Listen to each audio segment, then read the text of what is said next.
proceed. Thank you. Just read back on the record. I think I left off with talking about that you and were asking about you and Othel sharing common religious beliefs, and that through both are Israelites. Just very briefly, tell us a little bit more about your religion that you share with Othel. What are basically your beliefs as an Israelite? Okay, first and foremost, we're not your traditional Israelites. We don't hate anyone, okay? We don't agree with any hate speech or anything like that. We believe in truth, justice, and freedom. We believe in the Constitution. We believe in our 2A right. Also, we believe that everyone can be redeemed. There is redemption for everyone. And that is what we try to adhere to. And we practice the laws of the Tanakh, which is also known as the Torah. And we try to treat everyone the way we want to be treated.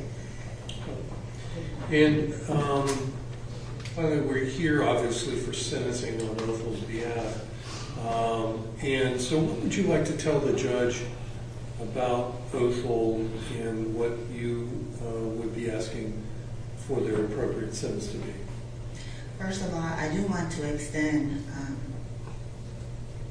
to the family of Rainer. I do understand their loss, and this is a difficult situation for both Othel's family to be in as well. This is a tragedy all the way around, and like I said, as far as Othel's sentencing, we do believe in redemption. We do believe in the laws of the constitutional parameters, and I know in my heart he did not intend to take anyone's life. Is there anything else you'd like to tell the judge? That I would ask that you gracefully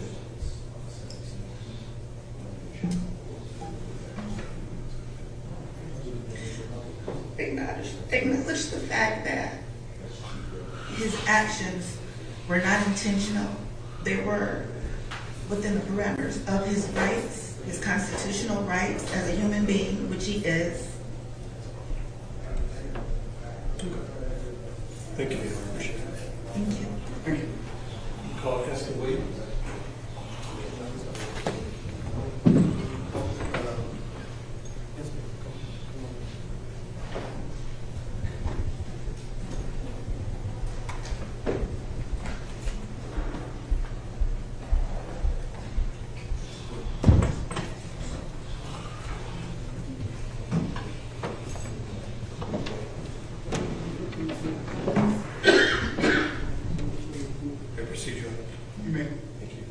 And if you would give your full name, please. My name is Priscilla Williams. Okay. And I can already tell you a little bit of a soft voice. We are recording the proceedings. And if you'll just keep your voice up, and I'll just Move a little closer to the microphone, please. Yes, thank you. Ms. Williams, are you related in any way to Othel Wallace? Yes, I'm Othel's aunt. Okay. And where do you live? I live here in Daytona. Okay. And what would you like to say about Othel as a person? He's a great kid. He very remorseful. He will give you the shirt off his back. And I don't think he intended to do any of this that happened. So I'm sorry to the family. We all know we make mistakes. And if this was this, I just feel like this, to be bombarded like this is why my nephew is in this situation. He was bombarded and he was afraid. Were you around Othel early in his life, in his childhood? Yes. Tell us about that. He's a good kid. He would give you the shirt off his back. Whenever his mom asked him to do what he needed to be done, he would do exactly what was asked. And did you see the different places that Othel would go to live at different times in his childhood? Yes. Tell me more about that. He actually stayed with me for a little while he was in school. and while he was working here in Daytona as a security guard. How long ago would that have been? Would have been, what, maybe 6 or 7 years? I don't want to... 6 or 7 years ago? Yeah. Okay. What about, were you in contact with him in his early years when he was going through foster care and living with other people? Yes. To be honest, he's lived with me and my kids, and I'm part of the reason that Othel wound up in foster care. What do you mean by that? Because I was in a battered situation and DCF came in and removed the children, so that's why Othel wound up in DCF custody. And when you mean by, were you in an abusive relationship Yes, at the sir. time? Yes, sir. And was that with your live-in boyfriend? Yes, sir. Okay. And was he physically abusive with you? Who, Othel? No, boyfriend. Yes, sir, he was. But Othel never intervened in any of that. He never, they would just leave, go outside. But DCF wound up taking them because I was being abused. Were there other children, other siblings living with you at the time? Yes, there was. My kids and his brothers, a couple of his brothers and sisters. Okay. And were they ever witness to any of the physical abuse? Yes, they were. And when I described it, hitting, beating, punching, Yes. on more than one occasion? Yes. And how did you see Othel react to the times of... He never showed any anger. He never showed any anger. He never bothered his uncle or anything. He never was against. So when DCF came, they took all of the children out? Yes, sir. They did. They removed them. Mine too as well. And they went into foster care? Yes, sir. Okay. And did you have any, did you stay in touch with Othel after that? Yes. When he was going through the foster care programs? Yes. He would come by and check on me and make sure that I was okay when we stayed here in Daytona. In DeLand. I mean, when we stayed in DeLand, he would come by and check on me. Okay. I should ask you too, when the several times that there was physical abuse on you by your live-in boyfriend, was your boyfriend physically or otherwise abusive to the children? No, he just verbally, I would say verbally to the kids. He would say negative things towards the kids. Like He didn't want them there, pretty much. He didn't want them there at all. Okay. Well, anything else you want to tell the judge? No, just being remorseful. I mean, he has a heart. He's a human. He just made a mistake. He's a human. So just be remorseful towards him. He has a family of his own as well. I know the officers did their job. They probably made mistakes as well. They just didn't take anyone's life. But be remorseful and forgive him. I mean, if you guys are officers, you should be forgiven. This is the only way we can live in this world. He has no hate towards no one. Never. And that's all I have to say. Thank you so much, ma'am. Thank you. Yes, Doug?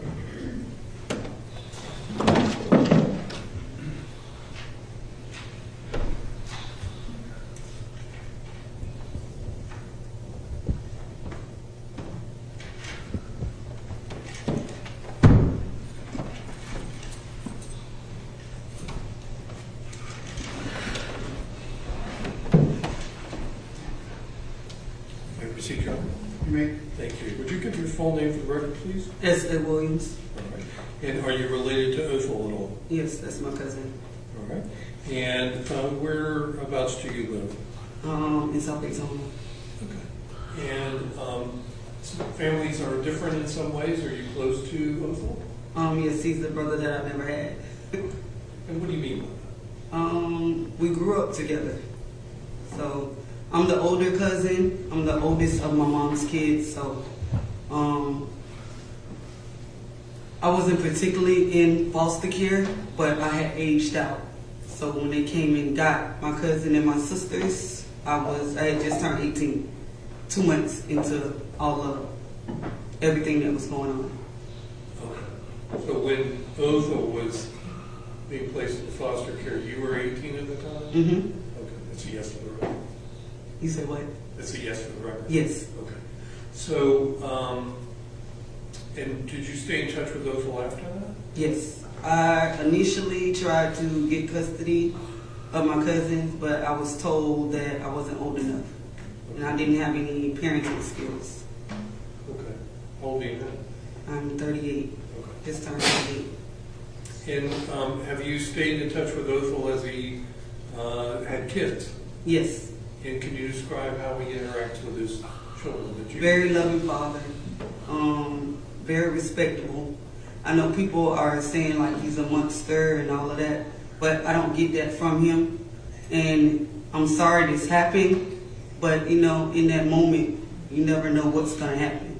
You know, not saying that every officer is like that. You know, you get different vibes from different officers.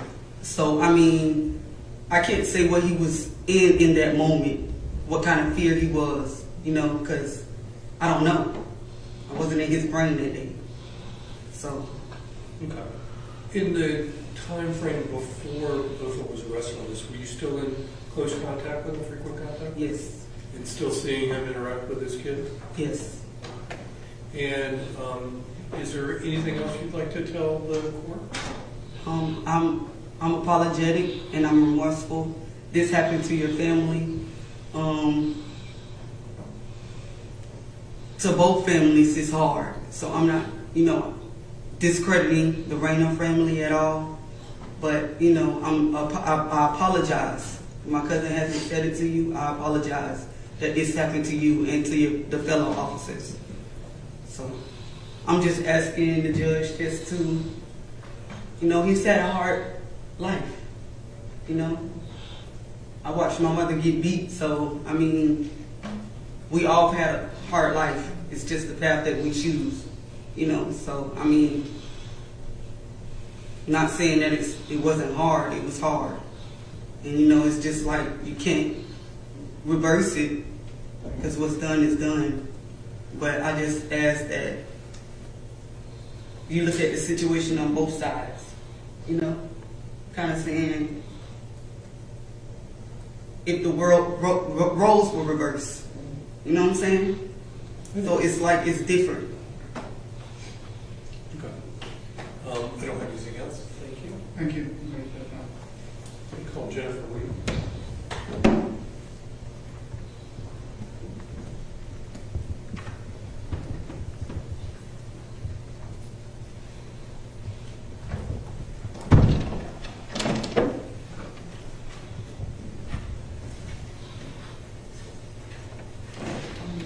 Good morning. You may proceed. Thank you.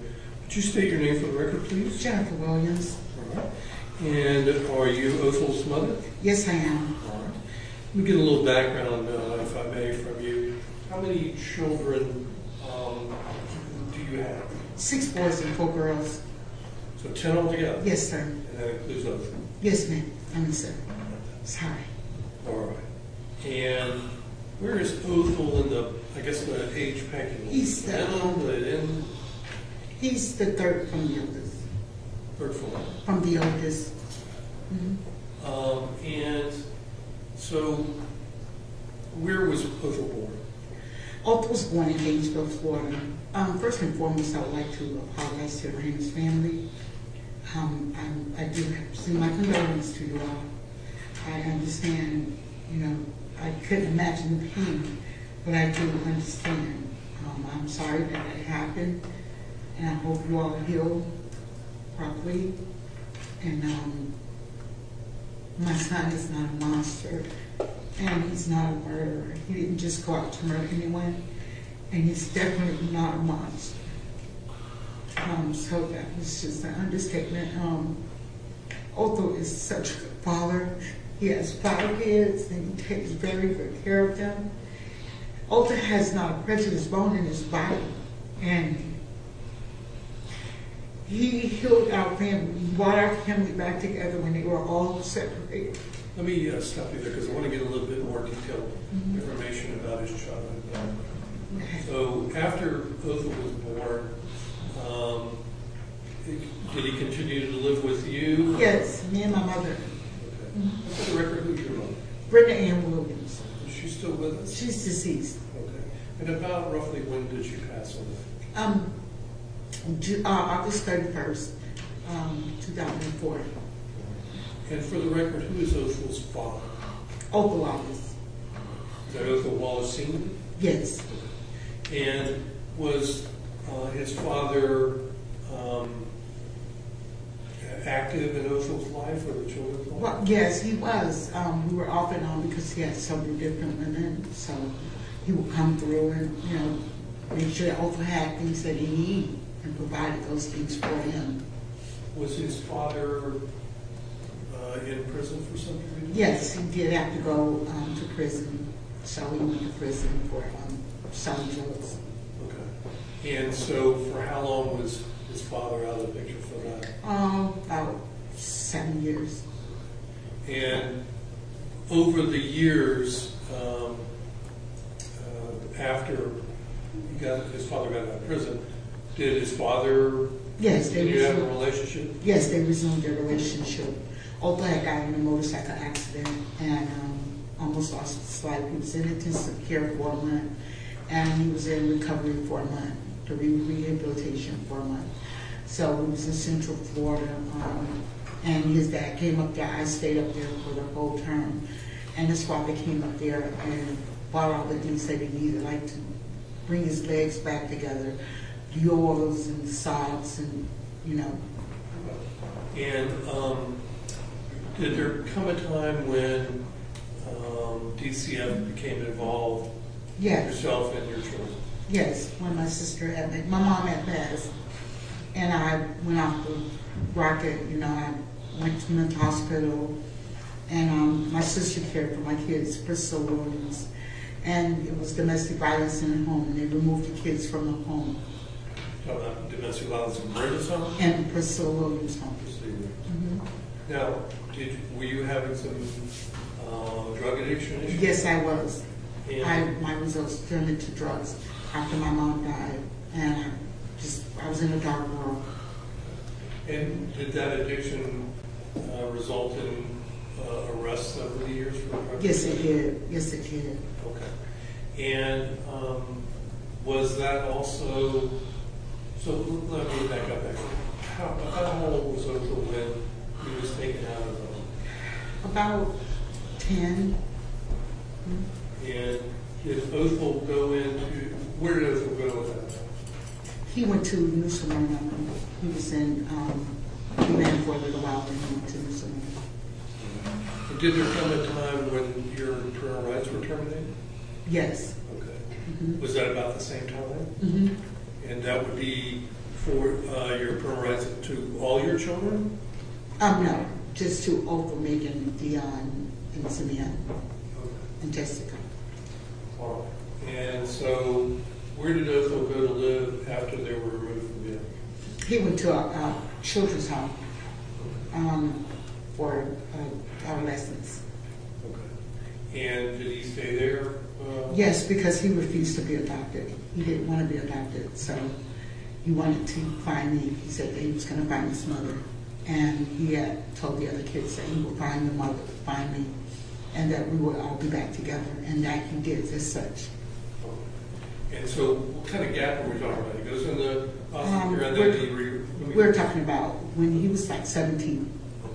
Mm-hmm. All right. And where were you living when you got back together with him? I was living in Broward County. And did you continue after Othel was placed in foster care? Did you continue to struggle with your own? Yes, I did. I was having mental health issues and drug addiction. And can you tell the court what kind of mental health issues? I have bipolar disorder Did you have that before the addiction? since the age of 13. With the age of- Yes.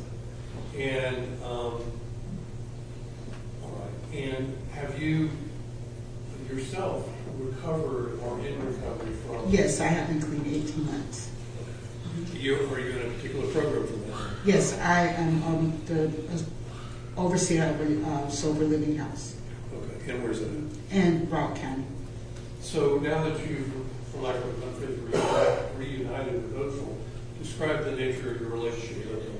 When Othel came back in my life, he started finding all the kids, getting all the kids together, and he reunited us all together, and we started communicating. And Othel would come check on me often, him and his friend Stephen, and he would make sure that I was okay.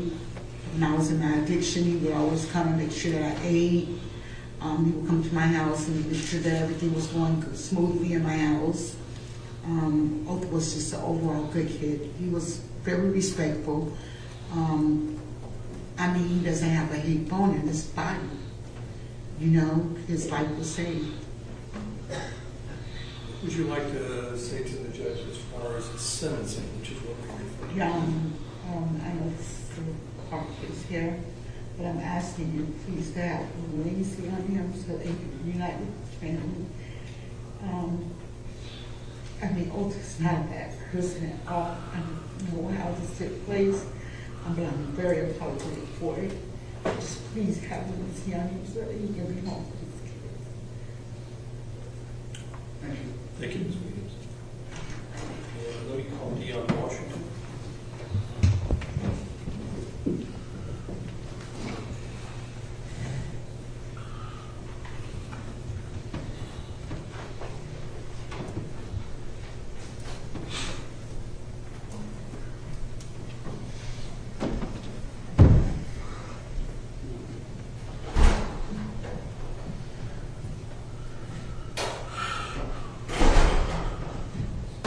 You may proceed. Would you say your name for the record, please? My name is Dion Washington. And are you related to Othel? Yes, Othel is my brother. And do you share the same family, same father? No, we do not, but we share the same mother.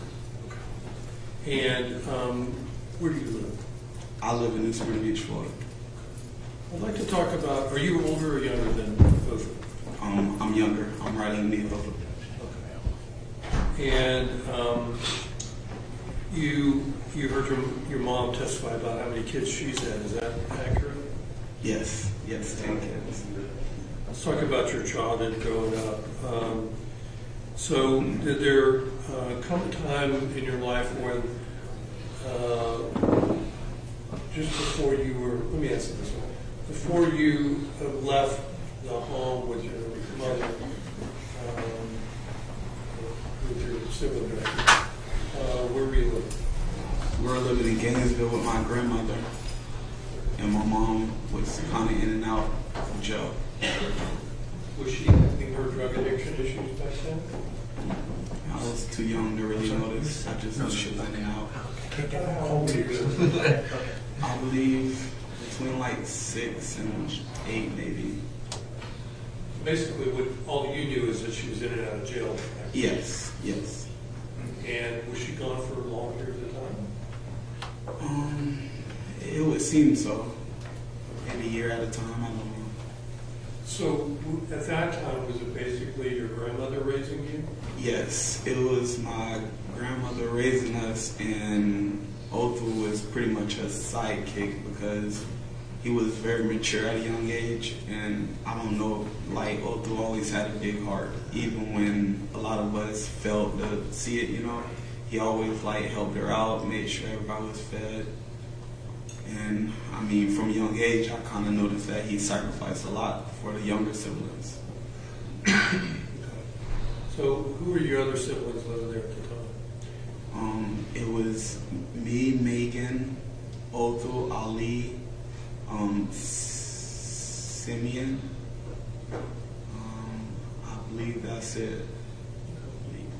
And so your grandmother's raising, was your grandfather also there? Or? Yes, my grandfather was also there. Okay. And were there issues with with poverty at that time? Yes, we weren't the most wealthy family. Actually, we were pretty much poor, honestly. We, like I said, that's why I say Othel sacrificed a lot, because I remember times when we had to share a bowl of milk to eat cereal, and everybody want to be first. You don't want to eat behind somebody. So I remember Othel always like allowing us to eat, and then coming behind, and whatever left over, you know, that's what he ate sometimes. And at a young age, I noticed that, and it kind of stuck with me.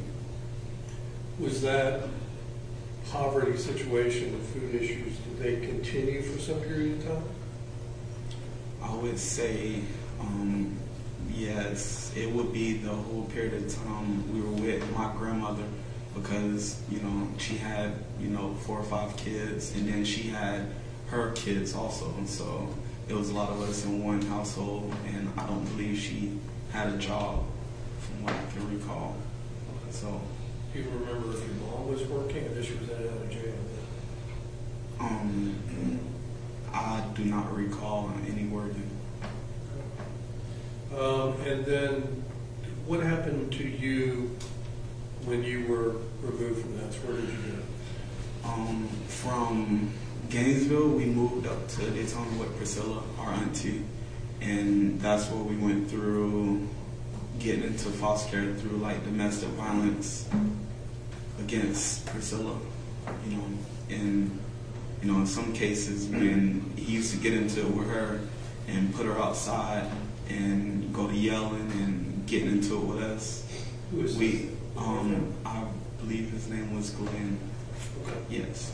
And I just recall many times, like, you know, as soon as like she would leave the house, it would be like physical violence towards us, you know, like, and I remember Othel and another one of my brothers, Ali, standing up for us a lot, because, you know, I mean, we all were young, but they definitely defended us in a time where it was, you know, scary. So was the boyfriend would be like physically abusive, hitting you guys and stuff? Yeah, we I remember him beating up on her, and I remember us protecting her, like going after him, so we could have been the one, you know, initiating it, but it was in defense. So when you went into foster care, what happened to Othel? Actually, me and Othel, we all went into foster care together, but me and Othel went to a group home in Daytona Beach. I think it was on Big Tree, called, I forget the name, but we went into a group home, and I recall that time because it was the first time everyone was getting split up, and it was kind of scary. And they had split up our sister from us. It was 3 of us. It was me, Othel, and Megan, who happened to be stuck together in the same like city. And they split Megan up from us, and I remember Othel coming to me plenty nights telling me, hey, look, we're gonna be back with all our family, but right now we're gonna work on getting with Megan. We're gonna work on getting somewhere close to Megan. And I think maybe a week later they came and said they were gonna split us up.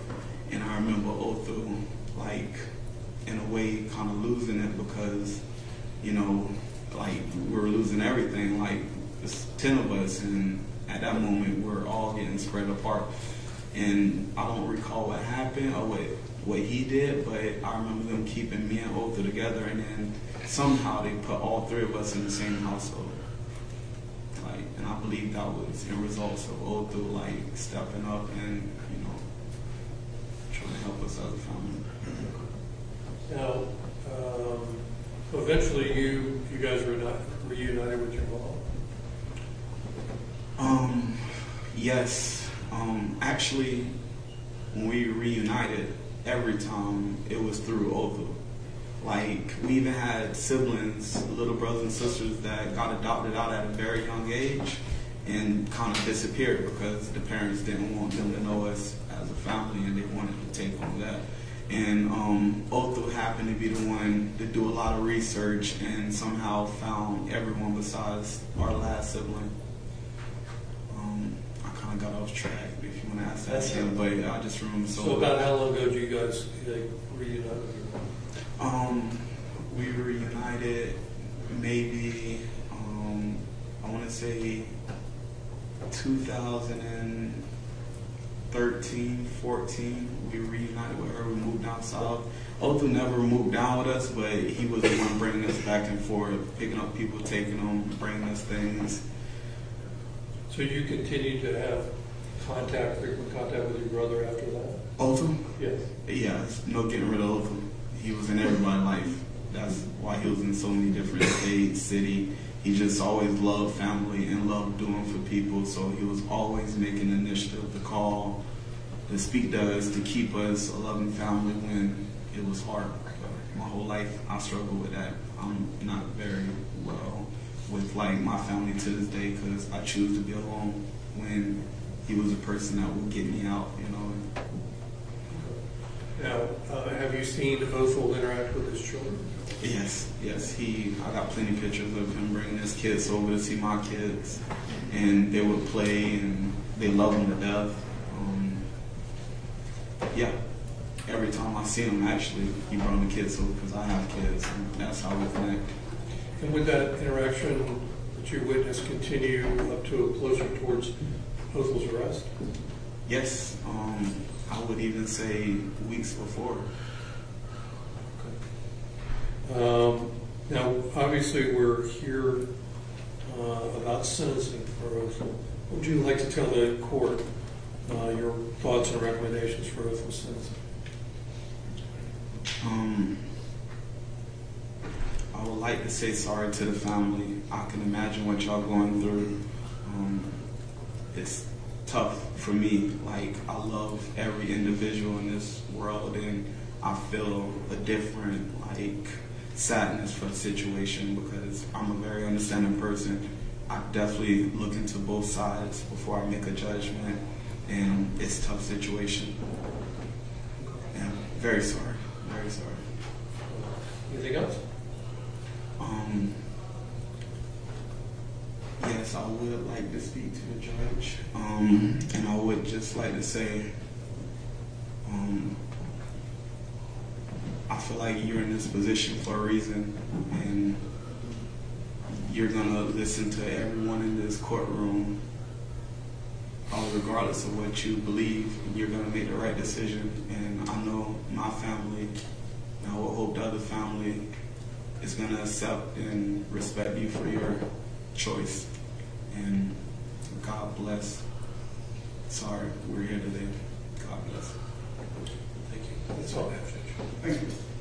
I believe Mr. Wallace would like to make a statement to the court. Would you like to be done at table or at the end of the street?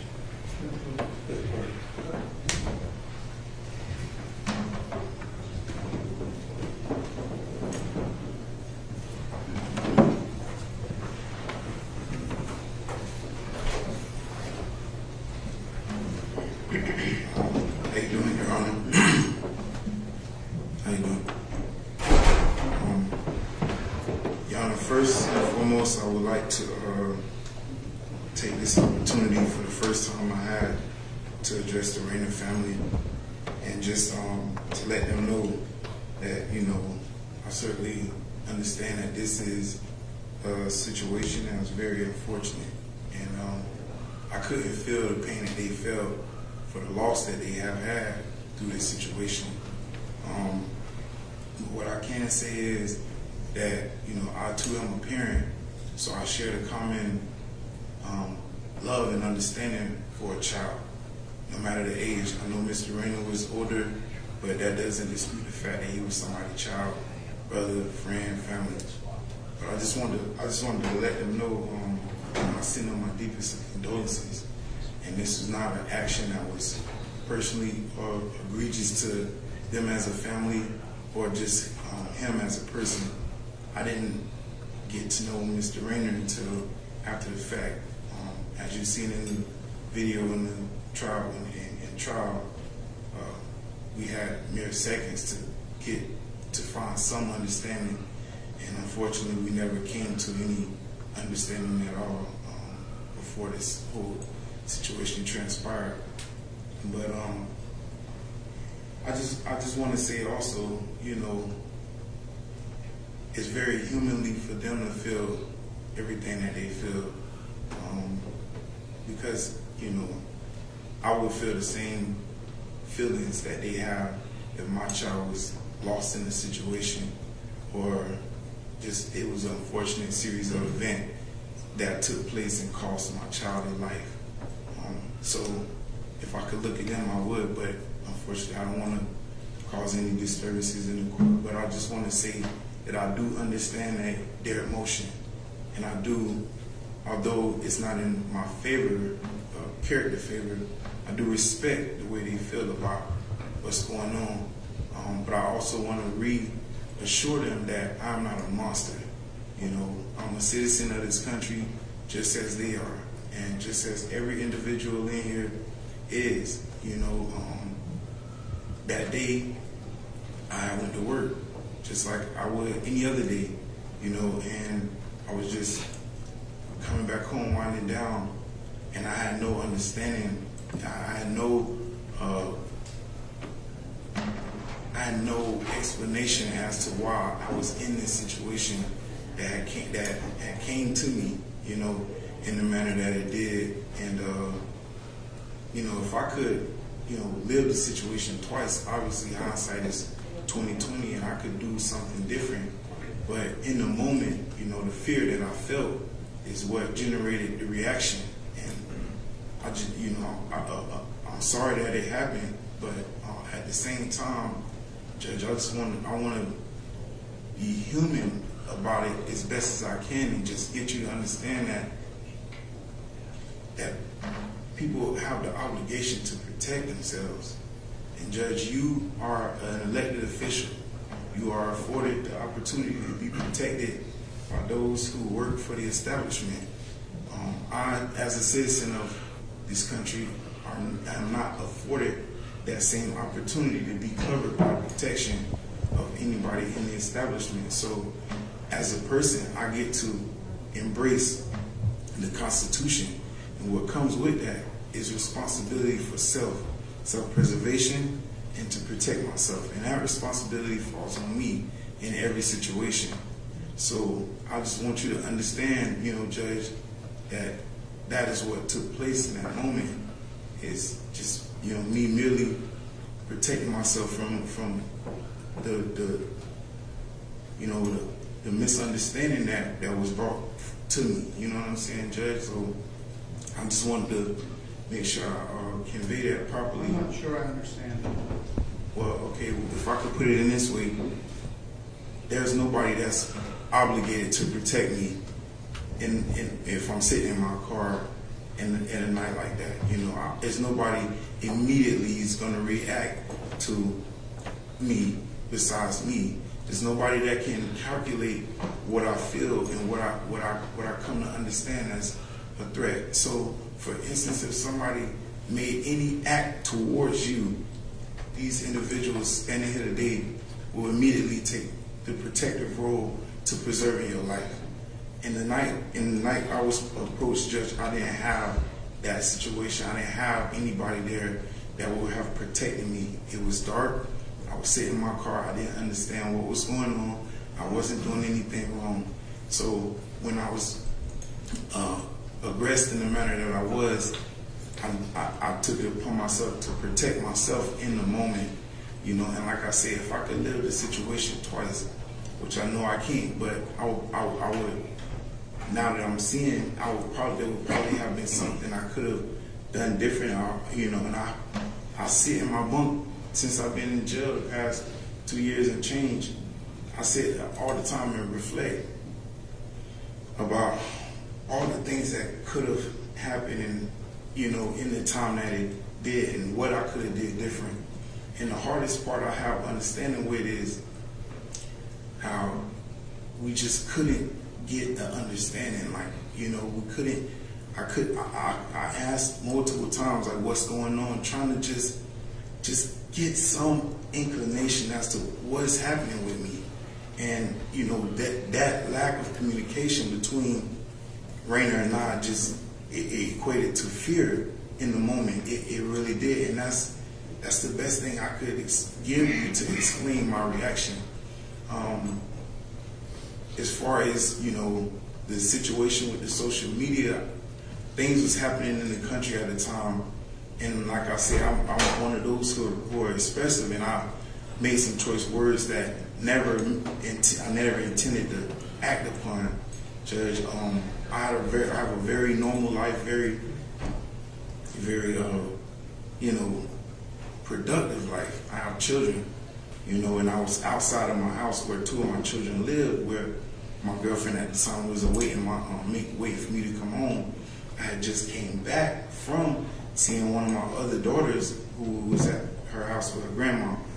And I'm not sure if you remember the video at the trial, but right before they showed the video after the fact, there was a clip where there was a cake, and I was rubbing icing on the cake. Well, that cake was one of the first cakes my daughter got to bake, and I wanted to be there for the moment because her and her grandma had started a baking situation where she would come over and bake cookies and cake for her grandma, and this was going to be her first cake, and I didn't want to miss it. So I was explaining to her in that moment that you can't put the icing on the cake. As soon as you take it out, you have to let it cool, and it had cooled. And I sat there for some time to wait on it because I wanted to help her complete the cake.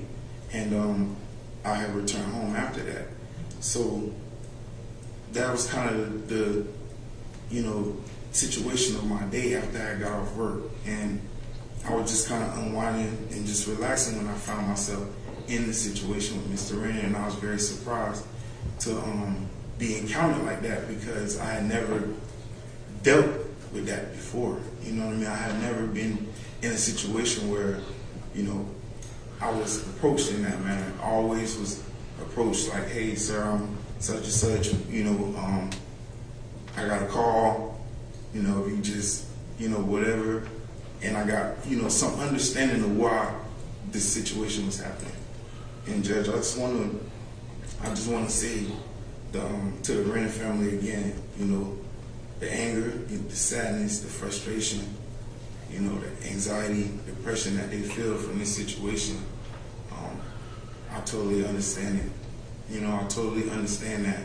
They're suffering with a loss, and it's a reaction that anybody will have when they lose a loved one. It really is. And I just want to say to them, and I ask them that if they would accept my apology, because I never, had any personal anything against Mr. Renner. It just was an unfortunate situation that, brought us together. And I just hope that, forgiveness can come about from this. And I want to just say, also, Judge, my future is at stake here. Judge, it really is. And you have the, the responsibility of,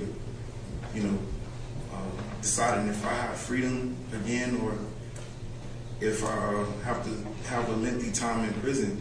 I just want to reassure you, Judge, you wouldn't be making a mistake if you chose to, place me on some form of community control or anything of that nature. You wouldn't be making a mistake. I have a stable living situation, Judge. I have a safe environment to, heal from this situation. I have a job opportunity that I will be able to take advantage of, and I just would be able to be a productive member of society as I was before.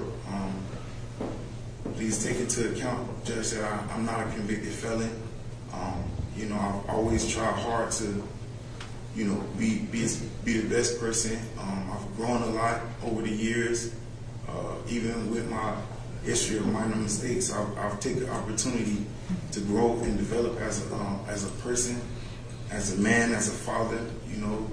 I'm a good brother to people, to my siblings. I'm a good son to my mom, and I even took the initiative of generating a relationship with my father after I met him again. And it took some time, but it's been growing, and I would like to continue to move forward in my life with all the relationships that I've built with people. And I just want to say, Judge, ultimately the decision is yours, and I would hope that you would consider, my good character, you know, my responsibilities, my family, when you make your decision. And I respect you for, you know, the decision you do make. And I just want to let you know that, you know, I am a human. I am somebody who can move and be productive again. I am worthy of being in society along with everybody else. Judge Zambrano, this is your first time ever getting to encounter me. You know, I don't have a lengthy situation here with the judicial system. So that's just all I have. I hope that you can take that into account and, you know, have mercy in your judgment. You know, seriously. Thank you.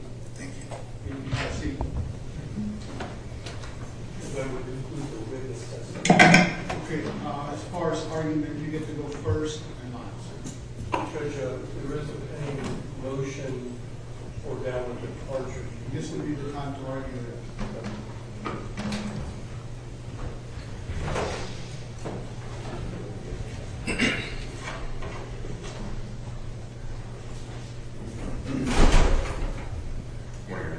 Good morning.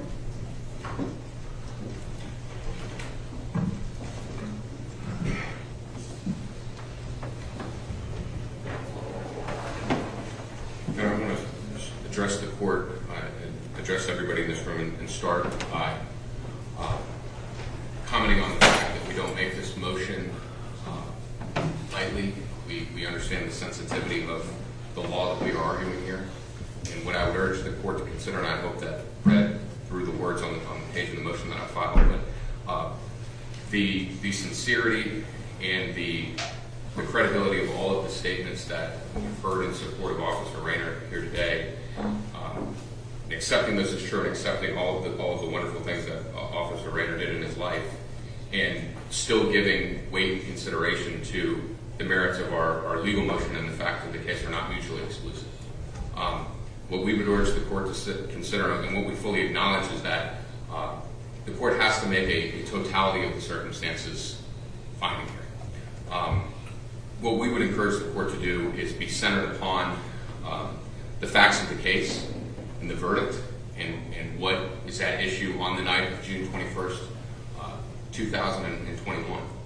And to make an analysis of what those facts show and what the relative culpability of Mr. Walesa based upon the situation that he responded to. And I sincerely believe if that is the court's guiding view here, that there should be weight given to the arguments that we have in support of a downward departure. Because again, two things can be true at the same time.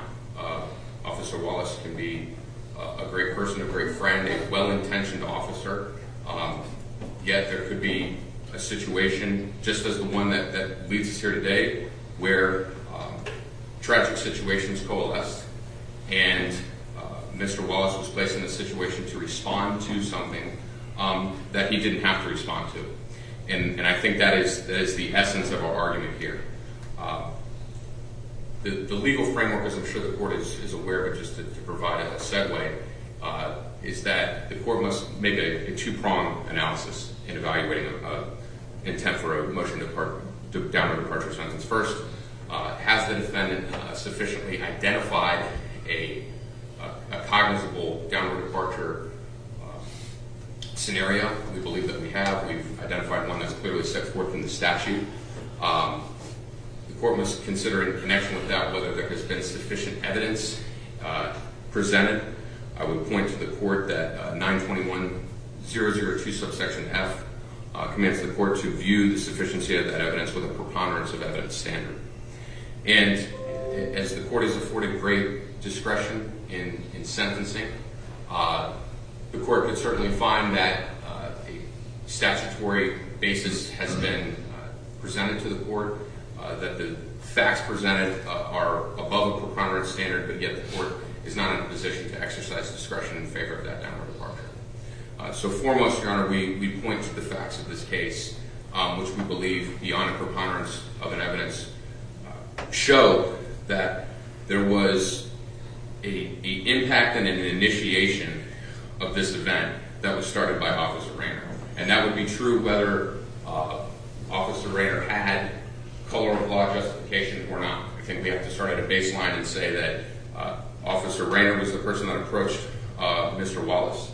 And what I would argue to the court is that the verdict in this case and the totality of the evidence of the video, all of the failed justifications by the state to show that that video showed a probable cause or a reasonable suspicion must be viewed in light of the verdict, which we contend, beyond a reasonable doubt, suggests that there was a rejection of a lawful duty that was being executed. And when I say that with the most legal precision as possible, not to malign any intent of Officer Rayner.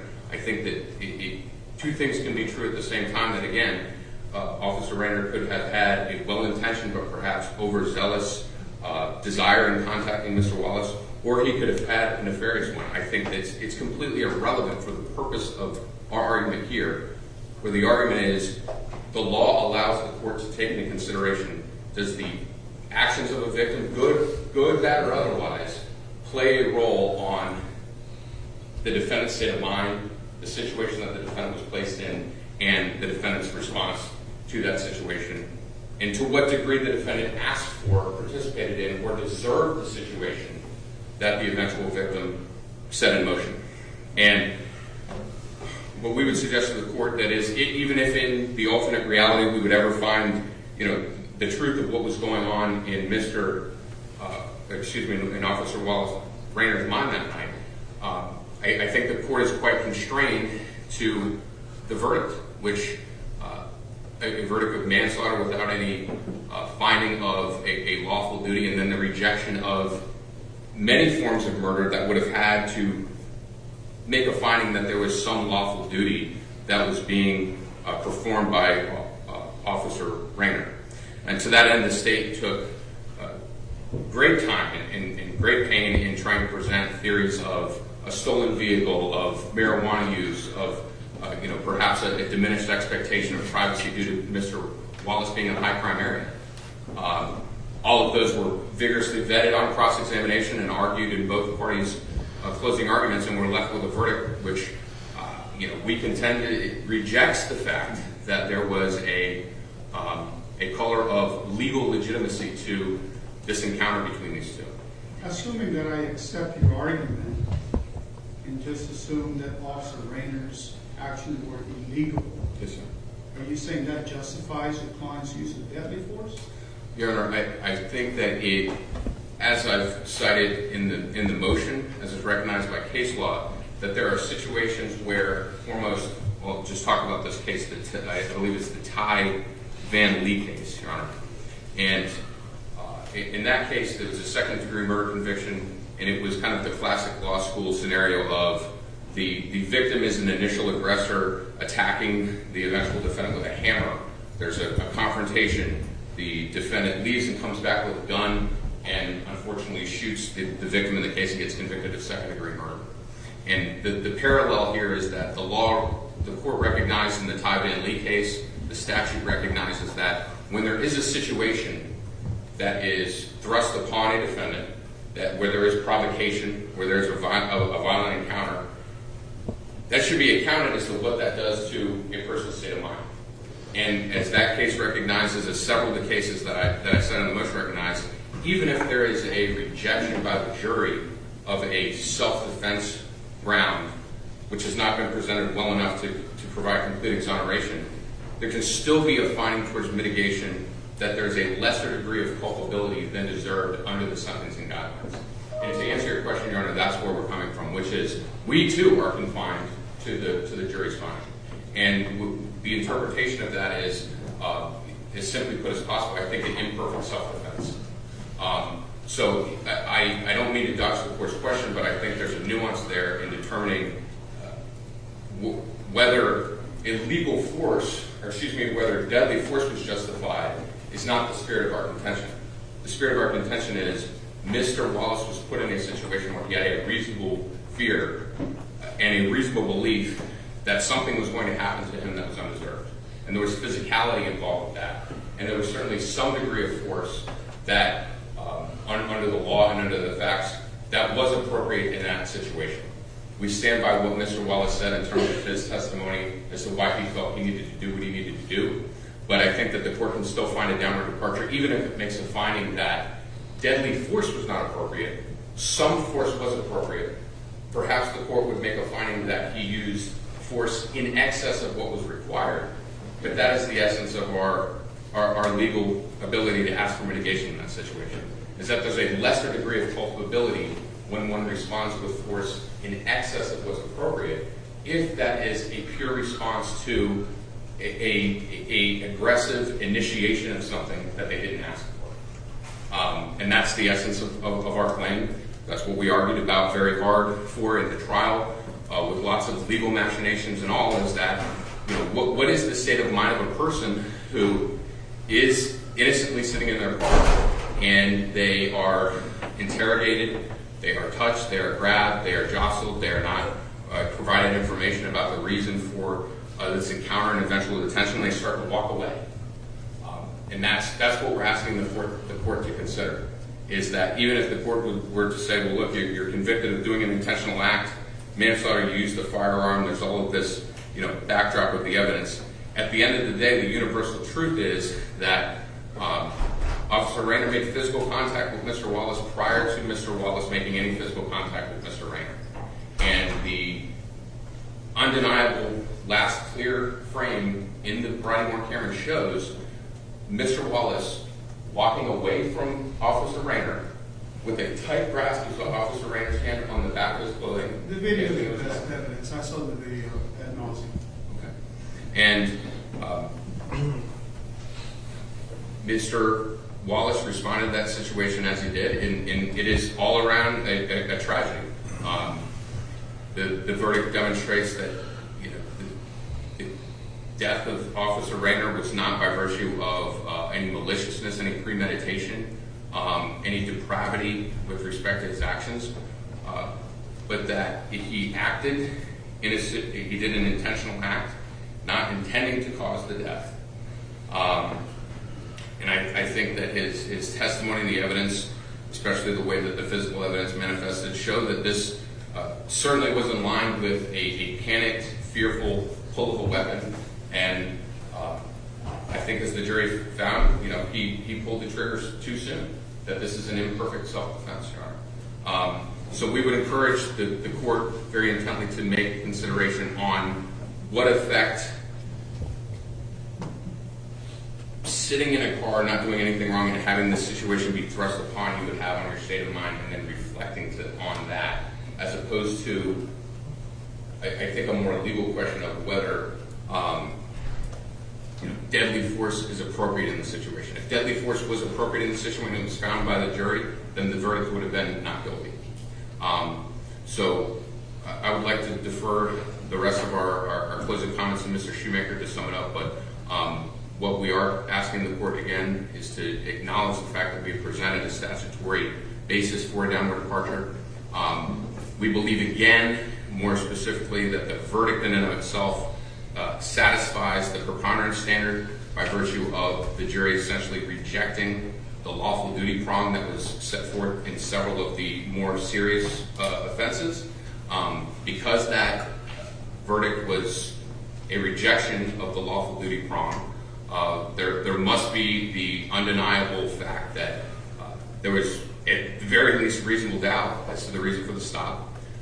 If the reason for the stop was inappropriate, then there was an initiation by Officer Rayner, well-intentioned or not. I think that's irrelevant. We can even agree that it was well-intentioned.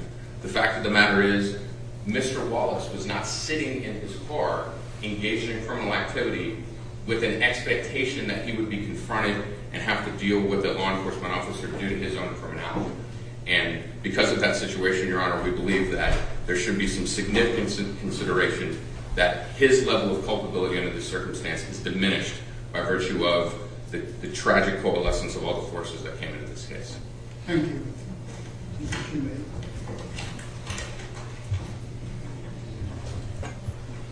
Good morning, Your Honor. Morning. Your Honor, Aretha Franklin once said, "You cannot define a person on just one thing. You can't just forget all the wonderful and good things that a person has done because of one thing. Mr. Wallace has done many great things in his life. You've heard about them today. He's a great father. He's a great brother. He's a great son. He's a great uncle. He's a great friend. There's many things that go into your decision, and I believe that those important aspects should be thought of while you make your determination based on the 3 minutes that took place on June 23rd, 2021. Your Honor, you know, our world is kind of a crazy place right now, and it certainly was back in 2021. So we can't look at this case in a vacuum. We have to look at what and try to figure out what was going on in everybody's mind. Look at what was going on in Othel's mind. You know, and you look at what was going on in our country at that time. Just to name a few, we have Breonna Taylor, we have George Floyd, we have Johnny Bolton. The list goes on and on and on of people of color that were killed by law enforcement officers. And I can't imagine what impact that has on a person of color in this country. I'm lucky I don't have to worry about that. But I can't imagine the fear that that could put in somebody's head when they're confronted with a situation that they didn't call for. And it's not fair that they have to have that fear, but that fear is real. And you've heard Mr. Wallace tell the jury, you've heard Mr. Wallace tell you about that fear and the fact that he didn't know what was going to happen to him that night. He didn't know what Officer Rayner's intentions were. He didn't know if he was going to be able to go in after sitting in his car and seeing state. You know, I think it was Roy Bedard, the state's expert, that said that it's suspicious that Othel Wallace was sitting in his car at night. So it was logical for a law enforcement officer to come up and confront him. I do that probably 2-3 nights a week. Whether it's on the phone with loved ones, talking to friends. Maybe I'm listening to a song that I love and I want to hear the end of it before I walk in. Maybe it's just been a really bad day at work and I want to unwind before I go in and see my wife and kids, because I don't want to bring that upon them. But in all the times that I do that, a law enforcement officer has never, ever stopped in front of my car, walked up, and started questioning me about what was going on. Does that justify what happened? No. But what it does is it justifies the fear that Mr. Wallace had. I don't know what I would do in a situation like that. But I just can't imagine being put in that situation in the background of everything that's going on and you being involved as a person of social justice, and then all of a sudden, man, you're stuck in the middle of that situation yourself. And you have to do, like that, make a decision about what you think is going to protect you, about what you think is going to allow you to see your family and your kids. And like I said, it doesn't justify everything, and the jury said it doesn't because that's why they came back with the manslaughter. But we do believe, as Mr. Probisco argued, that a downward departure is warranted. You know, when you look at the whole situation, how it happened, Officer Rayner approached him, backed him into a corner, put his hands on him, grabbed him, pushed him, choked him as he was trying to walk away. In the state, as hard as they tried, couldn't find any legal justification that the jury would find allowed him to do that. So when you look at the reason for the downward departure under Section 2F, you know, it's did Officer Rayner escalate this? Yes. Did Officer Rayner, was he the aggressor? Yes. Did Officer Rayner provoke Mr. Wallace? Yes. And all those things are things that you can look at in order to determine whether or not we met the standards for a downward departure, and number two, whether in your discretion, whether you think it is reasonable to do. As far as the enhancement to the gun, you know, it gives you the opportunity to give Mr. Wallace 30 years because of the firearm. But I think if you look at everything that took place on that night and all the facts that were presented and everything that we have shown in the trial and in other prior hearings, I don't believe 30 years is justified. This is a situation where the jury found obviously that he wasn't acting under the color of law and doing what he should have been doing as a law enforcement officer. He wasn't in the lawful performance of his duties. And because of that, we think that 30 years isn't justified. And again, we would ask for the downward departure into what you feel would be a fair sentence. I'll save the rest for everybody. Thank you. Steve?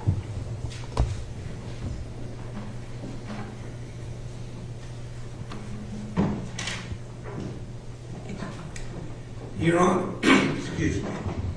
Your Honor, I suppose after listening to what Mr. Shoemaker and Mr. Probisco said, that any time a law enforcement officer approaches somebody and asks them a question, doing their job, trying to be protective of the community, that they are doing something unlawful and illegal.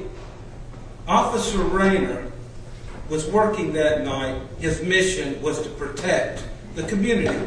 And you know, Judge, I've had experience, not like the police officers that are in this courtroom today, and not like Officer Rayner, but I worked as a law enforcement officer. I went out in the community, and I experienced what Officer Rayner experienced in the sense of it's scary to go into a parking lot at night where you know there's been shootings. In fact, there was testimony during the trial, Judge, of one of the residents having to repair 9 bullet holes in his home the week before Officer Rayner was shot and killed. And let's remember this. The defendant, Wallace, had a gun in his pocket, according to what he said, and he pulled it out, and he aimed it at Officer Rayner's head, and he shot him, and he killed him. That is undisputed. And why? Because Officer Rayner asked him, "Hey, how's it going? Do you live here?" The defendant made a choice, Judge, at that point in time, to oppose police officers, to oppose Officer Rayner, to be aggressive. Officer Rayner was not aggressive with him. He's, "Hey, how's it going?" You, Judge, you know, you were there for the trial, so I'm not going to rehash all the facts. You certainly saw everything, but it is offensive and insulting to listen to what Wallace said about the reasons. He tries to explain what he did that night. State of mind, Judge? Let's talk about state of mind for a minute. What was his state of mind? Well, let's consider this. Johnny Bolton. Johnny Bolton. Understand, we are at war. Johnny Bolton died at the hands of a trigger-happy SWAT team of Cobb County. These crackers are not far from seeing the blood of their own flowing thick in the gutters of America. It's war. That's certainly enough to show state of mind, but it didn't stop there. This is before the defendant brutally shot and killed Officer Rayner. Here's another example. One day, I will take great pride and honor in getting me some pig's blood on my hands and boots. If you can't feel this energy, following me is not going to be healthy for you. I pray against my enemy and wish death to all who are oppressive to the black culture, black power. Now, I appreciate and respect the family of the defendant coming in here and saying he doesn't have a prejudice bone in his body and there's no hate. But these are the defendant's own words, and they were posted publicly on his Instagram for everyone to see. There were no restrictions. Just like there were no restrictions that the defendant put in place that night. He could have sat down. He could have answered the question. He lived there. But he chose not to. Why? Because he was afraid. Judge, what about his post 15 minutes after he shot Officer Rayner and left him for dead? This was his own words, recorded and played for the public. I want you all to know something, man. I love you all. I want you all to know something, man. I love you all. Black power. Stay strong as a nation. Keep fucking fighting. Move fucking forward. Don't let these pussy-ass pigs fuck with you. I love you all. Black power and shalom. Now, I apologize, Judge, for this language, but this is what the defendant used. This is what he said 15 minutes after the murder. Judge, you saw the video, as you said, ad nauseum. It was sickening every time it was watched. The pit of my stomach just got in knots because of it. But Judge, where was the fear? They're talking about he was afraid because of these things. He wasn't afraid. He was mad. He was angry. And by God, he was going to get his due, and he did. But now that he's standing before you convicted of a crime and facing 30 years, he wants to try and backpedal a little bit. Judge, it's too late for that. As far as the downward departure, there is no substantial, competent evidence to support their argument that Officer Rayner was the aggressor, the initiator, the provoker. If that's true, then every time one of these officers goes out and talks to somebody and asks them a question and then they become evasive or won't answer it, that they can't follow up, what are they supposed to do? Turn around and walk away? These communities are begging for police officers to come and clean up their streets. The people that live there can't do it. And the police have to walk in there and do it. Officer Rayner was courageous that night, going where he knew harm was. There's no substantial competent evidence. The video is the best evidence. You've seen it, Judge. You'll make the decision based on the trial and the facts that you saw. But it's also contrary to the law. Let's not forget that there's case law and there's Florida statute 776.051 that says that it is unlawful you cannot resist. It is not justified to resist an officer, whether the detention or arrest was legal or illegal. That was codified into state law. 776.051 and case law. And this thing about the verdict, Judge. The jury came back with a verdict. We all live with it. Those that are grateful that it happened and those that aren't. But I can tell you this: it wasn't a statement from the jury about that Officer Rayner acted improperly or unlawful. It was a compromised verdict, plain and simple. Nothing more, nothing less. And the fact of the matter is, Judge, you got the ability, the discretion to impose a 30-year sentence under the law, under that charge. And we certainly are urging you to do it. You know, I mentioned about going into these communities and what Officer Rayner was doing. You know, Judge, if there was to be what they're asking for, a downward departure. You know, officers already have a target on their back from folks like the defendant here. A downward departure would encourage that. A downward departure would encourage folks to say, well, that's an inappropriate argument because send a message arguments. I'm not asking you. Not permissible. Yes, sir. I'm not asking you to send a message. I'm just saying what I believe will happen if courts start giving downward departures when officers are doing their job. That's all, Judge.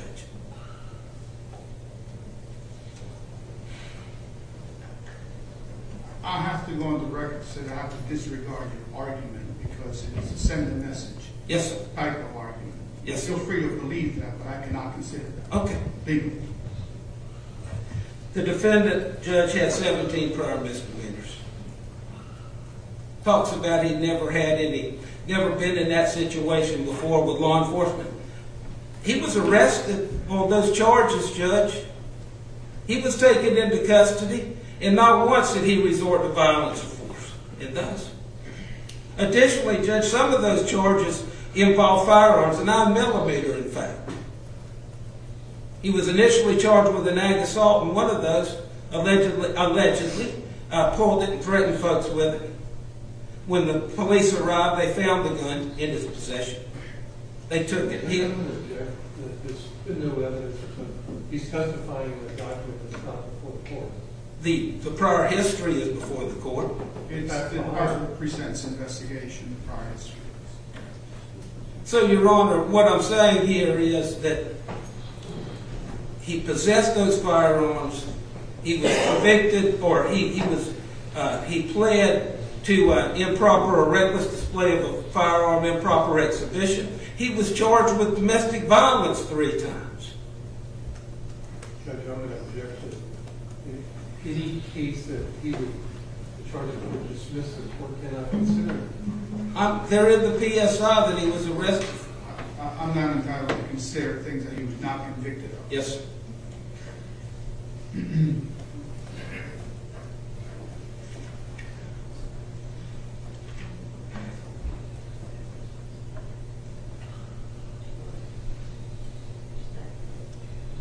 There's a lot of talk about justice. You know, Judge, when I interview youngsters that want to be prosecutors, a lot of them say they want to make justice happen, but they can't define it.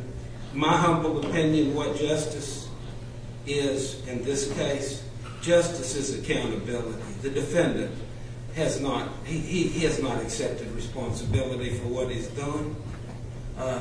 The court has the power to make justice happen here. The court has the power when it issues the sentence in this particular case.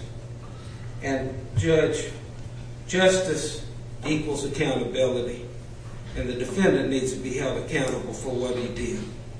And that 30-year sentence, while maybe inadequate, woefully inadequate, the way some of us feel, that's the maximum that he can receive.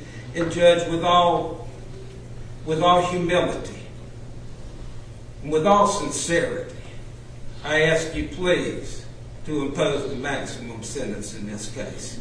It is deserved, and it will hold the defendant as accountable as we can based on the jury's verdict.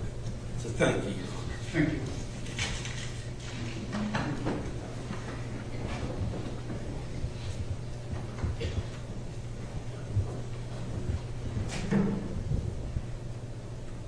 Your Honor, I agree that justice is accountability. Justice has many different definitions. Justice oftentimes is incapable of definition.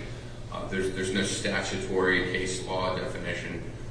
Justice is this concept that we continually work through in this courtroom, the streets that the officers patrol, and then the office of the state attorney's office, and in offices like mine all across the country. And what is an unfortunate reality of this case is, as Mr. Wallace touched on in his remarks to the court, is the communication, and I think the lack of understanding. And I would beg of the court to consider this, is that just because a citizen is requested to do something by a law enforcement officer, justice does not require that citizen to comply. Defiance is not injustice if compliance is not required under the law. And there's a balance that must be struck on the street, in the prosecutor's office, in my office, and in this courtroom. And the balance is, to what degree does a law enforcement officer have a right to infringe upon one of the citizens that that law enforcement officer is sworn to protect? And that is the backdrop, and that is the fire that's burning in this case. A fire that apparently the state still, in its remarks that were the same remarks to the jury that were rejected by the jury, made today. That anytime a law enforcement officer comes up to you, you have to respond. You have to comply, regardless of whether there's color of law, regardless of whether it's harassing, regardless of anything. If a law enforcement officer asks you to do something, you have to do it. Your Honor, you know that that's not the law. That is not what the law requires. I know I don't have to kill him. I agree with that, Your Honor. But to what degree does that act of asking someone to do something that they don't have to do have an effect on the culpability that is to be considered in the sentencing court? And that's the issue. And what's disheartening is that we're not having a debate about, even if Mr. Rayner or Officer Rayner had done something inappropriate, to what degree could Mr. Wallace respond in kind? But instead, what we have is this complete lack of communication, lack of understanding that in all times, in all places, if a law enforcement officer asks you to do something, you must comply. And I think until we get over that miscommunication, any reverberations of justice that might be implied from this case, we don't want the court to make any sentence that would be a message or anything other than a statement on the facts of this case. But undeniably, there are influences that every case has. And we feel very strongly that if there is not some recognition of the fact that there is a verdict that rejected on a legal and factual basis that Mr. Rayner's approach, again, from a legal perspective, was proper, that would be a lack of accountability. That would be contrary to what the jury deliberated very hard for, I would say, over 24 hours in coming to a determination on. And if the state is coming before the court and asking you for a sentence 3 times the minimum in this case based upon a compromised verdict, how is that any accountability? That the state's argument to this court is that the best that they can say is, well, the verdict was compromised. The verdict is what we are left to deal with. The verdict is what we agreed when participation in the system that we would rely on to resolve the dispute. And the dispute was resolved in the fact that the jury rejected depravity, premeditation, the 5 different ways that the state had on the table to get a death penalty, and a murder conviction. And why did they do that? Your Honor, I would urge the court to consider the old adage of oftentimes the most simple and obvious explanation is the correct explanation. And what the jury found by its interpretation of the evidence and the arguments was that this was a tragic situation. I think if they found anything other than a tragedy, you'd have a first-degree murder conviction or you would have an acquittal.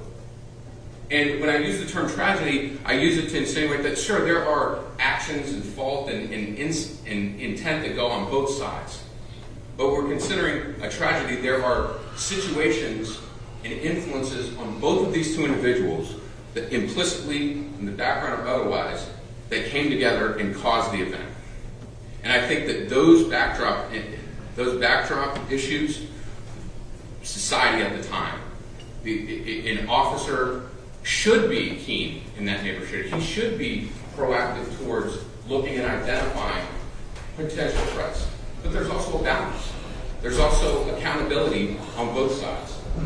And so what we ask the court to do in considering a sentence is to consider foremost the facts of the case.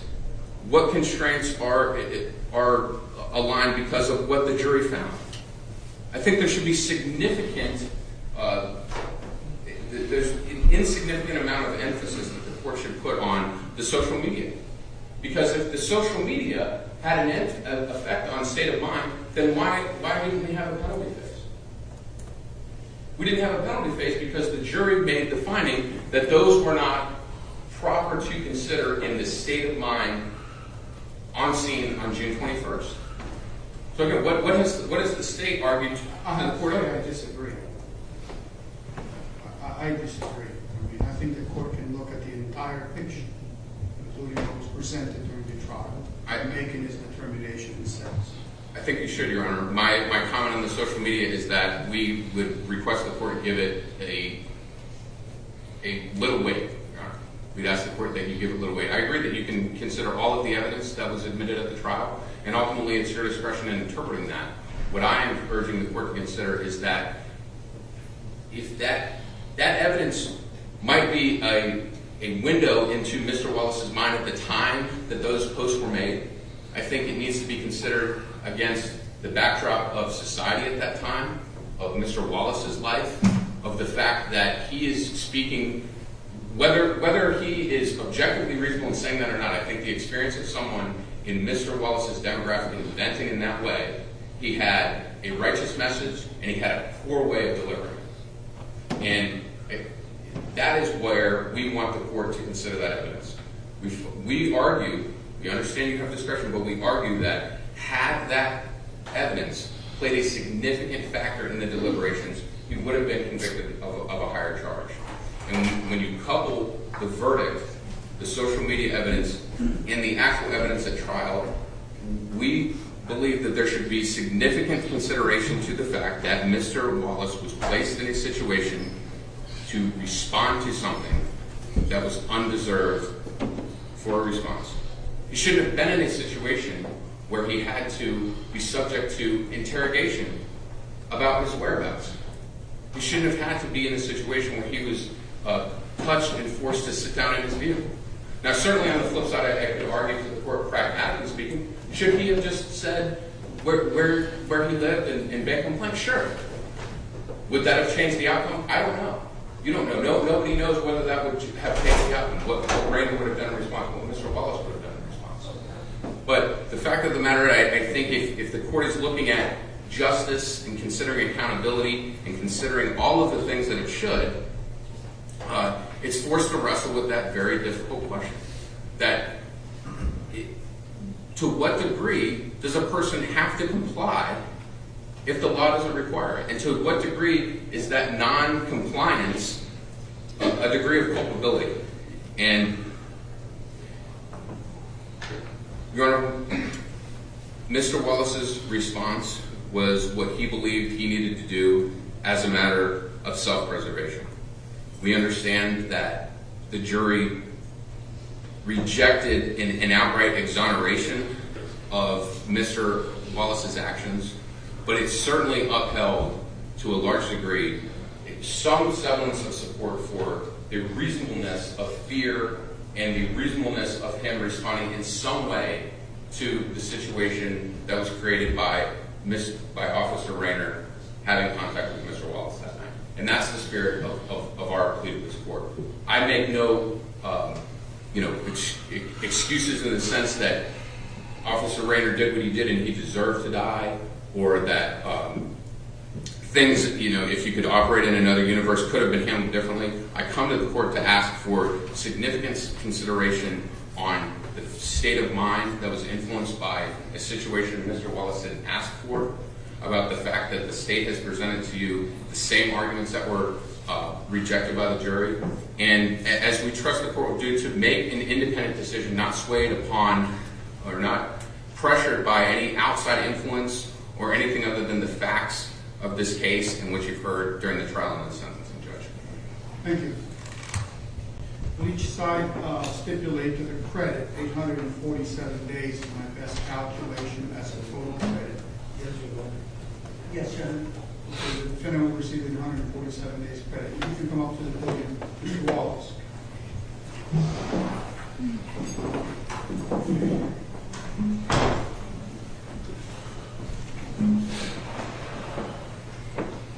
Okay, with respect to the basis for the downward departure that has been filed, I find that there's not substantial competent evidence and that the facts do not support a legal basis for a downward departure. I have to consider it, but I find also that even if there was a basis for a downward departure, it would not have impact in any decision by the court. To the extent that your motion also addressed some sort of a quasi-proportionality analysis, which you didn't argue, I would reject that, as the Supreme Court has made it very clear that we don't do proportionality analysis in cases. As far as this case, Mr. Wallace, I want to let you know that I respect you as a human being and that you have been afforded due process. I respect the process very much. I am not here to solve any social issues, and that is not the purpose of today's sentence. However, having said that, I have to tell you this much. Words matter. Yes, sir. They really matter. And your words are very chilling in portraying an image of you that maybe you didn't anticipate. But when those words are taken in combination with what happened here, yes, sir, it sends a terrible message. I wish I could tell you that I don't know the reasons why this incident occurred, but the truth is that you clearly expressed your feelings towards law enforcement just days before Officer Jason Rainer was killed. I am convinced, more so today than at any other time, and you did not kill Officer Rainer because he was Jason Raymond. You killed him because he was a police officer. You took a simple police investigation, something that happens every single day in our community, and then you elevated it to a violent struggle for absolutely no rational reason. Officer Rayner never suspected the execution of your plan until it was too late for him, and it cost him his life. You, however, achieved your goal, getting blood in your boots, and now you're being held accountable for those actions. Now, clearly, you hold nothing but resentment and contempt for law enforcement. And this country guarantees you and every citizen to hold to those beliefs that you want. You can hate law enforcement all you want. However, violence is not a way of enforcing our beliefs in a democratic society. In this case, at the end of the day, your biggest mistake was failing to take into the account that each human being has its own set of characteristics. That's what makes us different. Concentrating your dislikes for all law enforcement without regard to any other human characteristics is called prejudice. Based upon that, I'm going to adjudicate you guilty of the offense of manslaughter with a firearm. I hereby sentence you to 30 years in the custody of the Florida Department of Corrections with credit for 847 days. I require you to pay court costs and convert those court costs to a civil judgment. You will have 30 days to appeal the judgment of the court. Thank you. State.